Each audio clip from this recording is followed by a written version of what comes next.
Hi everyone, అందరికీ నమస్తే. ఈరోజు నేనైతే పూర్వం పద్ధతిలో చిరుతిండి అయితే తయారు చేస్తున్నాను. చాలా సులభంగా అయితే తయారు చేసేసుకోవచ్చు.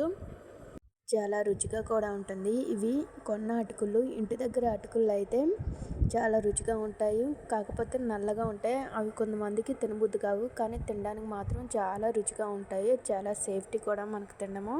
దీపావళి అంటేనే కోతల టైం కదా, అప్పుడు అందరూ కోతలు కోసేస్తూ ఉంటారు. కోతలు కోసేసి కుప్ప నూర్పులు చేసేసి వడ్లన్నీ నిల్వ చేసేసుకుంటూ ఉంటారు. అప్పుడు అటుకులకి నానేసి అటుకులు ఆడిస్తారు. ముఖ్యంగా పోలేరమ్మ స్నానాలకి అటుకులు అనేవి చాలా ముఖ్యము లాస్ట్ రోజుకి. ఎందుకంటే కొంతమంది 11 మందికి, 5గురికి, 3గురికి దోశలు అటుకులు ప్రసాదంగా ఇస్తారు. చలివిడి, వడపప్పు, అట్టిపళ్ళు ఇవన్నీ కూడా తాంబూలంగా ఇస్తారనమాట. వాళ్ళ ఓపిక తగ్గట్టు 11 మందికి, 5 మందికి, 3గురికి అలా ఇస్తారు. మిగతా వాళ్ళకి కొంచెం కొంచెం తక్కువగా ఇస్తూ ఉంటారు. మా చిన్నప్పుడైతే పోలేరమ్మ స్నానాలు లాస్ట్ రోజు వరకు మొత్తం చేసేవాళ్ళమే.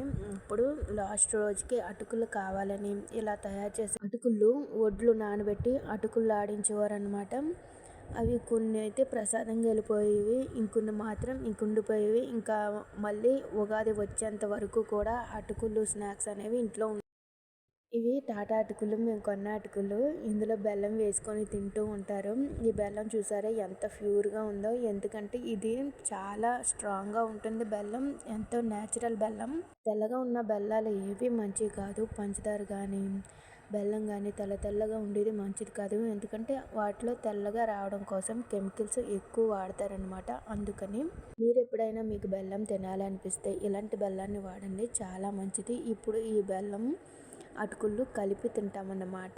ఇది పూర్వం స్నాక్, చాలా బాగుంటుంది. ఇప్పట్లో అయితే స్నాక్స్కి బోలెడన్ని రకాలు వచ్చేసినాయి.